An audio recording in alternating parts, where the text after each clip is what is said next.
Of course, the Baylor Bears, a near miss of the college football playoff with a Big 12 co-championship, or for the Baylor fans, outright championship. They won the game head-to-head against TCU. We bring in Sean Cordy to spring forward with us to 2015. Of course, the passing game so prevalent at Baylor. Lose the quarterback, lose some key wide receivers. So Sean's going to set us up with what we can expect out of Baylor this fall. So, of course, Sean, thanks so much for joining us. Let's talk Bryce Petty first. Of course, 27 touchdowns, 9 picks. The last time we saw him on the field, he completely ripped apart Michigan State for just about 60 minutes with 550 yards passing. Let's talk about his replacement, Seth Russell, what you see out of him, how he looked in the spring, and how the passing game could change under Russell. Yeah, I don't really think the passing game is going to change too much. Coach Art Briles has already put in a lot of effort to forming this fast tempo, no huddle offense, and Russell has already come in behind Petty a few times, and he's already shown that he has experience.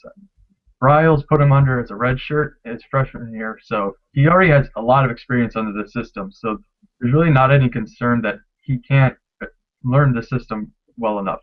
He's already played 15 games, and he's scored 17 touchdowns within those games. And like Petty, he can run, but he's also more of a Robert Griffin type. He has a 4.5, 4.4, 40-yard dash. So he offers something that Baylor hasn't seen since their Heisman Trophy winner. So Russell provides something along with his arm. He's also a great runner that can add a second level to the Baylor's already deep offense.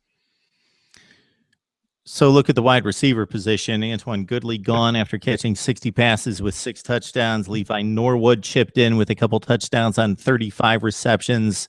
Are there capable replacements or complete unknowns or super recruits? What do we have at wide receiver coming back? Baylor's got everything coming back. They have, as much as Goodley and Norwood were 2 big pieces to Baylor's offense, Corey Coleman and Katie Cannon were the 2 standouts last year. Goodley was good, but he was injured, as was Norwood. So they already stepped up to the plate last year. They're complete speed burners, and Baylor's bringing in even more players. Chris Platt and Ishmael Zamora are 2 great freshmen from last year that can absolutely be as great as Katie Cannon was last year as a first All-American freshman last season. So they also were definitely help with Seth Russell adjusting to the offense as a full-time starter. Baylor's already become known as wide receiver U, as you will have it. So it's not as much about the quarterback play, but the wide receiver play that's going to make Baylor's offense really exceed. Sean Cordy helping us out, talking some Baylor football. He writes Baylor, writes Big 12 for Today's U. Check him out there. We know about the inexperience factor. Is that the only concern with Russell, or is there anything else that stands out that could be a huge drop-off from Bryce Petty and what he delivered? No, the only question mark about Russell is just how often he can sustain his already shown success. He averages a touchdown every 10 attempts, rushing or passing. So it's just a matter of just him getting used to being that full-time player. If you want to say anything bad about him, it's much like Petty was last season and the year before, that he operates very fast off the first read. If the first read isn't open, he'll likely rush the pass or not know where to go. He's not as accurate on his second read.